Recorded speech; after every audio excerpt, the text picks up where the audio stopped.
Tudo bom? Bom, hoje a gente vai falar do sistema digestório.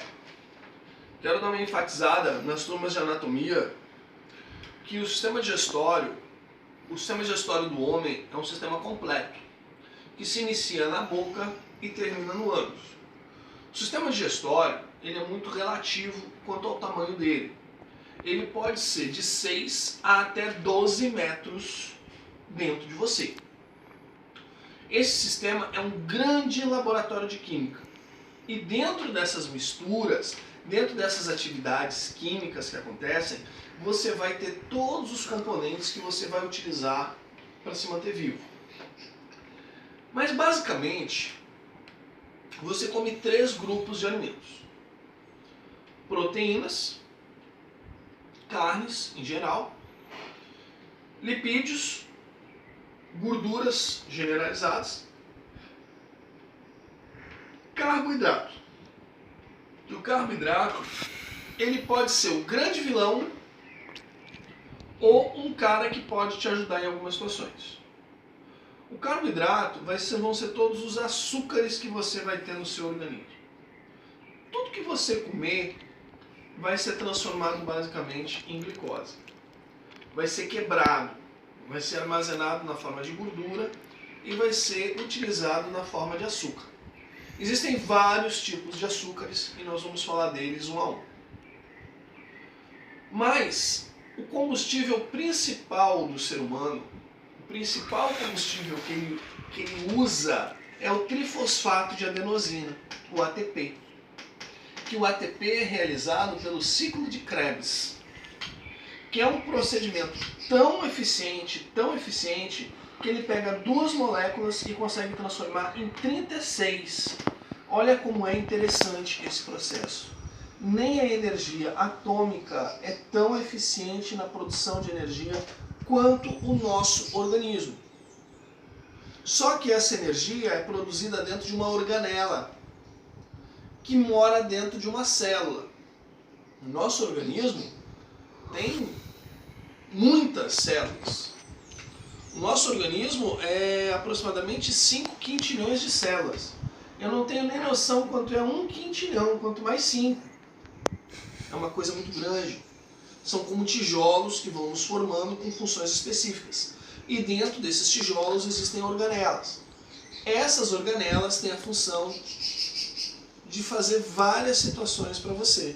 No caso da produção de energia, a gente está falando especificamente da mitocôndria, que é uma grande usina de força, que cada célula tem de 2 a até 8 mitocôndrias dentro dela.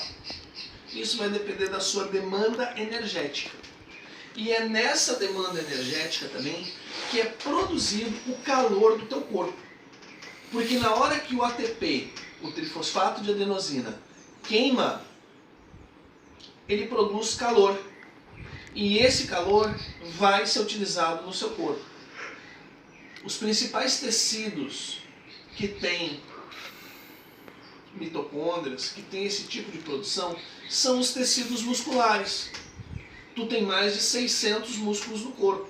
Então todos esses músculos produzem energia também. E eles precisam ser continuamente abastecidos. Senão várias situações podem ser geradas, inclusive até a boa e velha cãibra. Mas agora, vamos começar a falar do sistema digestório pelo início dele. Voltamos já já. Bem, como a gente falou que ia continuar, a gente precisa começar pelas pregas labiais, os nossos lábios. Os nossos lábios, como vocês já me ouviram dizendo, que o nome correto são pregas labiais, porque eles têm a função de lacrar a entrada do sistema digestório. Também podem ser usados como saída, no caso da emese, do vômito.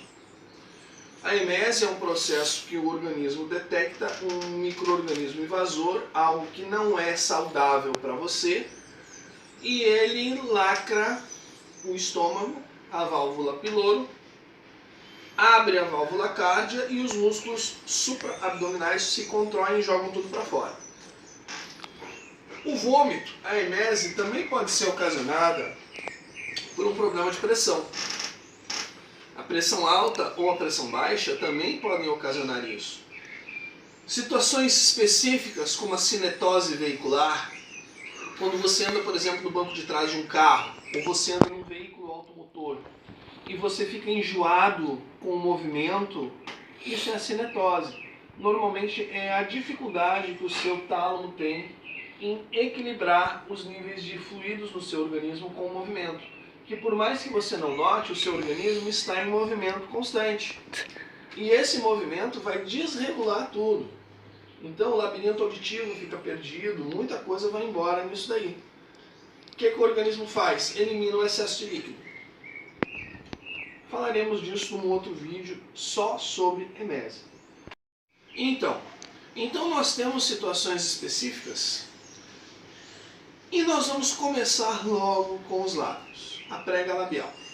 Então a prega labial é composta por uma parte externa, uma parte onde pode haver pelos, a parte superior, né? No caso do homem, o bigode, a barba. A mulher, se ela tiver níveis de testosterona mais altos, ela pode desenvolver o buço também. Hoje nós vamos ter folículos pilosos, por onde o pelo sai. Nós vamos ter glândulas sebáceas, por causa da gordura, que também é exalada nesse ponto. Glândulas sudoríparas, para regular o suor. Muitas vezes você fica com o buço suado. Temos a mucosa com queratina, que é um epitélio com característica de pele, propriamente dita na região labial. E ele é formado por tecido conjuntivo denso.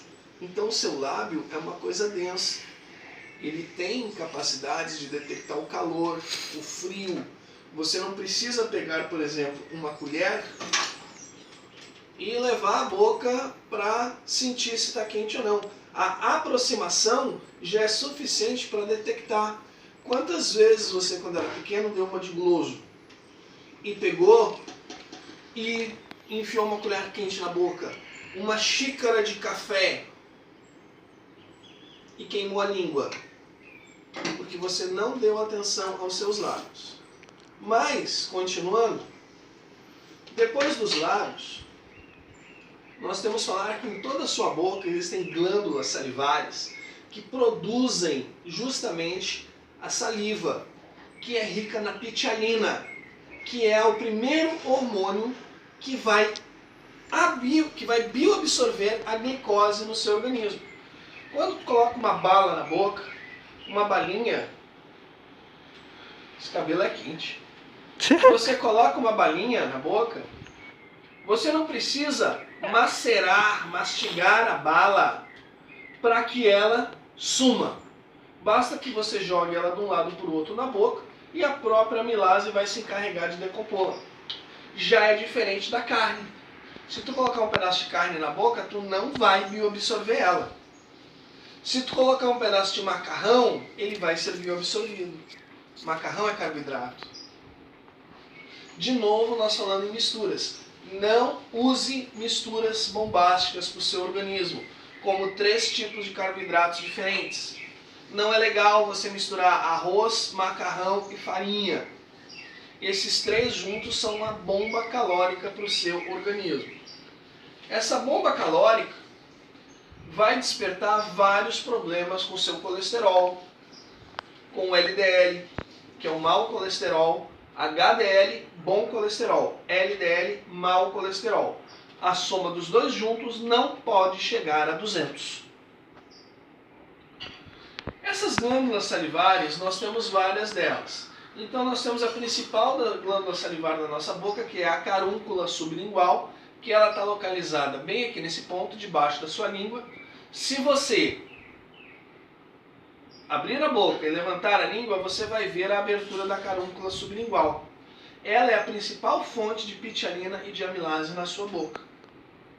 Sem ela, você não vai conseguir deglutir a maioria dos alimentos, porque eles precisam serem umidificados para iniciar um movimento peristáltico. Vamos continuar com isso em alguns segundos. Agora a gente vai falar do estômago. O estômago é um órgão presente no tubo digestório. Ele está situado logo abaixo do diafragma, acima do pâncreas, mais precisamente entre o esôfago e o duodeno. Nele os alimentos são pré-digeridos. Eles não são digeridos nem absorvidos no estômago. A função básica do teu estômago é a esterilização dos alimentos, a fim de seguirem para o intestino onde vão ser absorvidos. O teu estômago é um cara muito legal, porque o teu estômago vai trabalhar o alimento que tu come. Ele tem capacidade para até 1 litro de alimento. Se você forçar mais alimento, ele pode haver uma dilatação dele, ele pode aumentar de tamanho de acordo com a demanda de alimento que você ingere. Então, para uma dieta hoje, uma dieta básica para um ser humano, ela pode ser variada entre 2.800 a 3.700 quilocalorias, podendo chegar até 4.000, 4.500, dependendo da sua atividade física. Acima disso já é ganho de energia em excesso. O difícil é você fazer uma tabela que dê essa ingestão de alimentos corretamente, que muitas vezes vai dar uma quantidade de alimentos que vai dar uma coisa que você queria comer mais e não vai poder. É a questão da satisfação pessoal também. Mas a gente falou do estômago, não dá para ficar sem falar também de um cara muito legal chamado esôfago, que é o tubo que vai conduzir o alimento para o teu estômago. O esôfago está localizado atrás da traqueia. A traqueia está aqui na frente, o esôfago ali atrás. E é nele que se iniciam os movimentos peristálticos. O movimento peristáltico é um movimento que vai conduzir o alimento por todo o teu trato digestório. Tu vai encontrar muitas literaturas que falam digestivo, mas não é digestivo por vários motivos. Um dos nomes que mudou de digestivo para digestório é porque o digestivo em si é uma coisa que trabalha com um só tipo de alimento. E o nosso sistema trabalha com todos os tipos de alimentos. Uns mais, uns menos, mas ele trabalha com todos. Depois do estômago, tem um cara que a gente não pode deixar de falar nele, que nós já falamos várias vezes. Tivemos uma aula só dele, e eu estou devendo um vídeo desse cara, que eu pretendo fazer essa semana, que é o fígado. O fígado é a maior glândula do teu organismo, é a glândula mestra, chave para toda a tua alimentação. É ela que vai dizer para onde a gordura tem que ir, para onde a gordura vai ficar. O fígado produz 70% do colesterol do teu corpo. O colesterol não é somente adquirido via externa, com alimentação. Só 30% do colesterol circulante no teu organismo é de origem externa. Os outros 70% é a produção do próprio fígado. Por isso que em alguns casos, com colesterol alto, o paciente precisa tomar medicamento para inibir a produção de gordura pelo fígado, de colesterol, que são as simvastatinas da vida. Então você tem que tomar a simvastatina no horário de maior atividade glandular do fígado. Então o médico normalmente diz para você: tome a partir das 8 horas, entre 8 e 9 horas. Tome entre 9 e 10 horas. O médico é o melhor profissional para te orientar nesse tipo de situação. Depois do fígado, a gente tem um outro cara que é danado, é incômodo para dar problema para ti, que é o nosso querido pâncreas.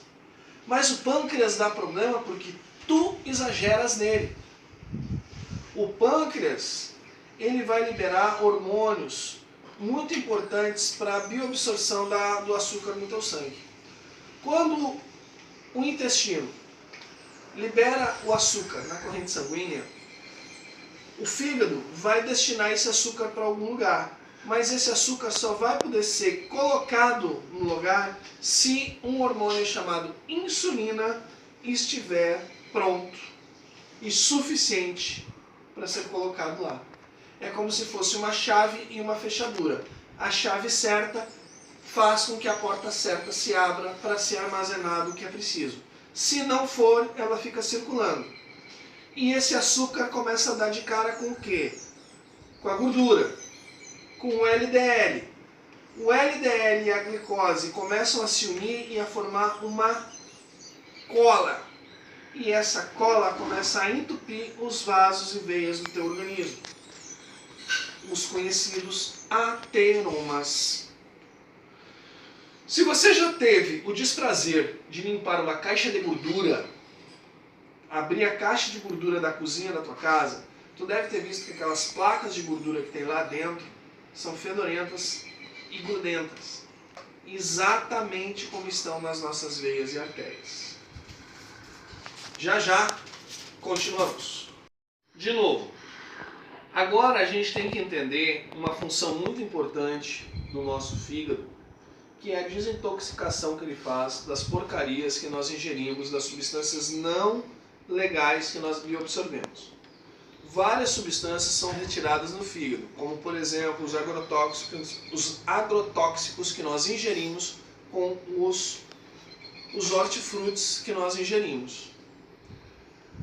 Doenças específicas do fígado, como a esteatose hepática, que é quando há o excesso de gordura no fígado, que pode ser revertida com atividade física, com uma alimentação correta. E nem sempre uma pessoa gorda tem esteatose. E nem sempre uma pessoa magra está saudável. Isso vai muito da sua alimentação. Uma outra doença que acomete o fígado com muita facilidade é a cirrose hepática. A cirrose hepática é erroneamente atribuída a quem bebe muito. Na realidade, cirrose hepática pode dar em qualquer pessoa. Basta que você faça uma grande ingestão exagerada de carboidrato. Mas como o carboidrato? Simples. O carboidrato, quando ele está no seu organismo, ele é quebrado em duas moléculas básicas: álcool e açúcar. Então, quando você come, por exemplo, uma macarronada, você está ingerindo álcool e açúcar. Ah, mas como é que eu não fico embriagado? Como é que eu não perco as condições? Porque esse álcool está entrando gradativo no seu organismo. O seu organismo está preparado para receber essa quantidade de álcool.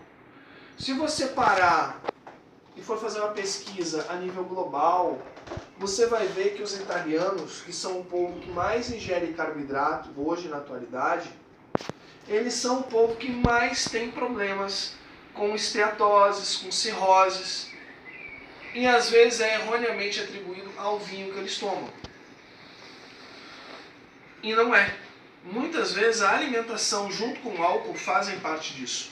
Claro que se você fizer uso de álcool exageradamente, de maneira muito exorbitante, e não tiver um controle específico, você também vai gerar um problema desse a médio prazo. Pessoas, basicamente, a diferença do remédio para o veneno é a dose.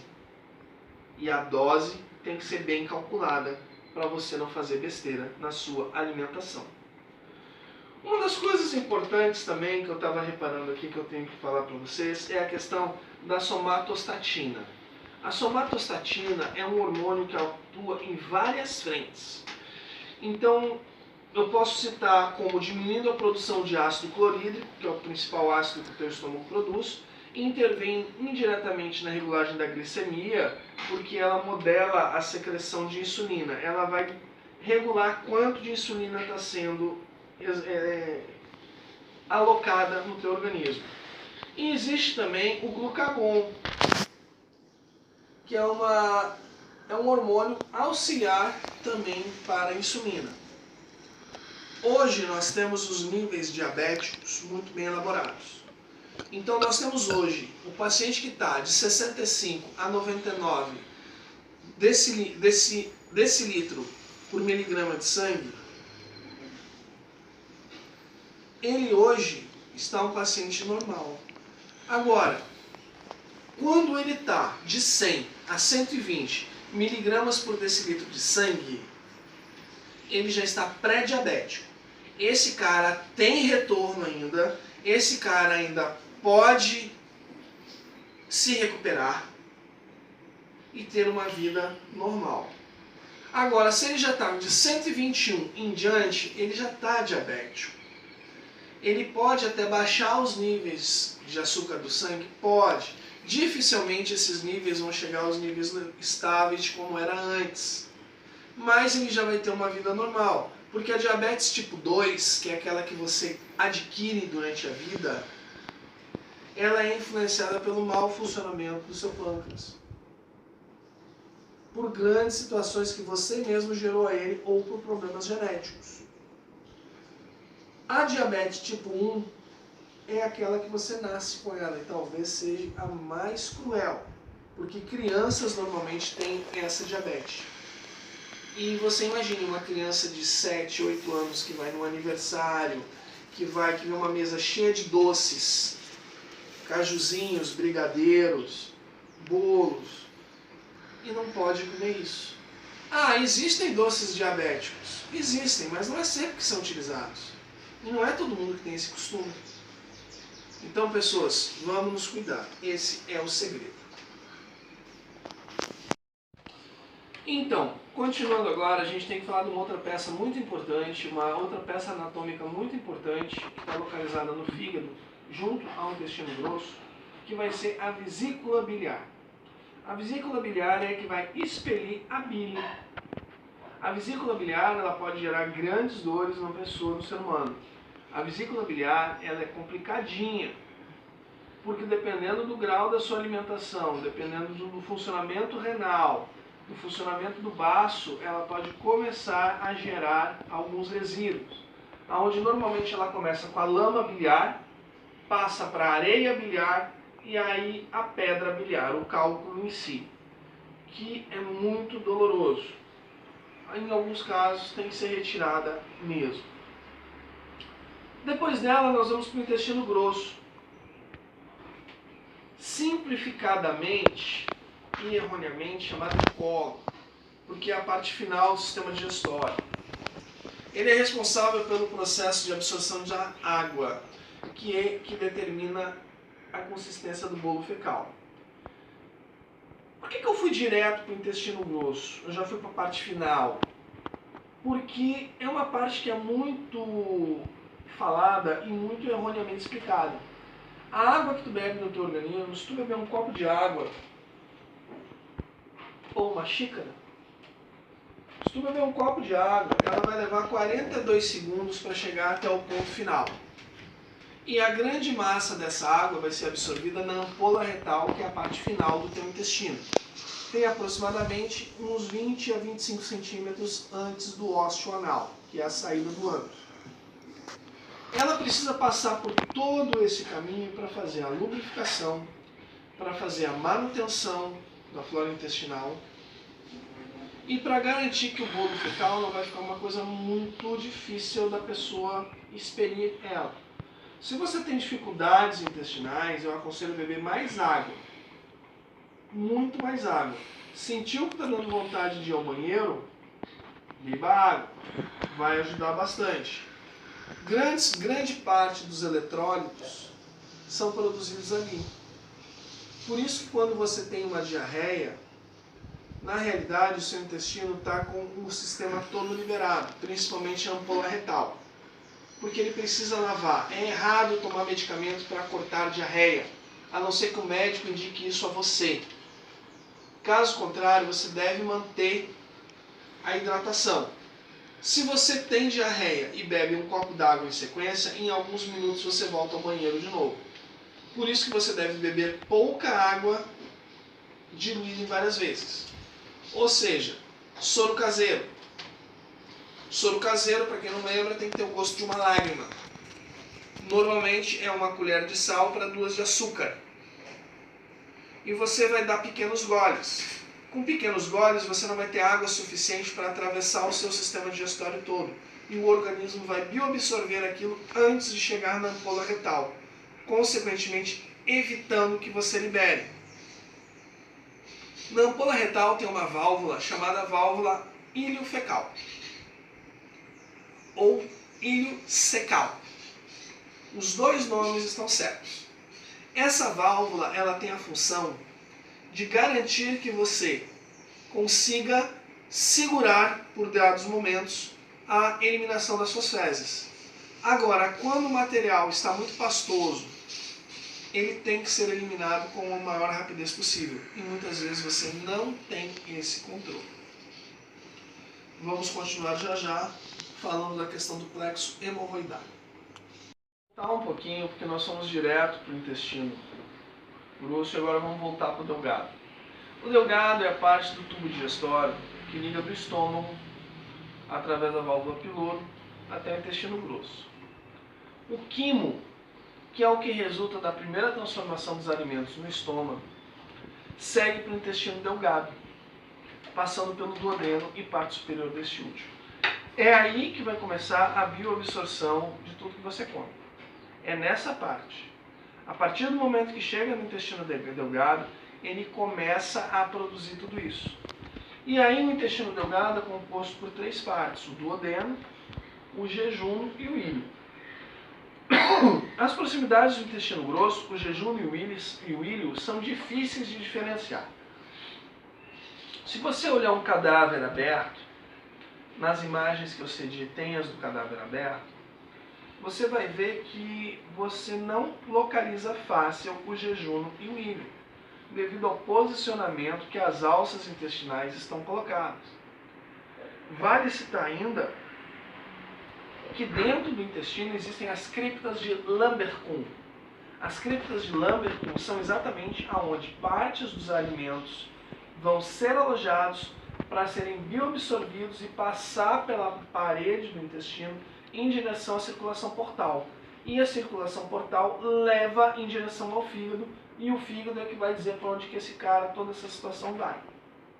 É dali que vai ser feito isso. Por isso que você precisa ter uma alimentação muito coerente. Não adianta você se alimentar de coisas que enchem a barriga. Existe alimentação e existe nutrição. Quando você se alimenta, você enche a barriga. Tu pode comprar um saco de batata frita transgênica e se alimentar com ela, encher a barriga. Mas tu não vai te nutrir, porque o valor nutricional daquilo ali é muito baixo. Aquilo ali vai ter muito o quê?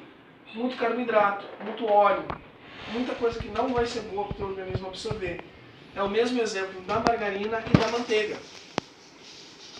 A margarina não é boa para o seu estômago, não é boa para o seu organismo. Dê preferência para a manteiga, a absorção vai ser melhor. Em breve vai ter um vídeo que eu vou explicar a diferença da margarina e da manteiga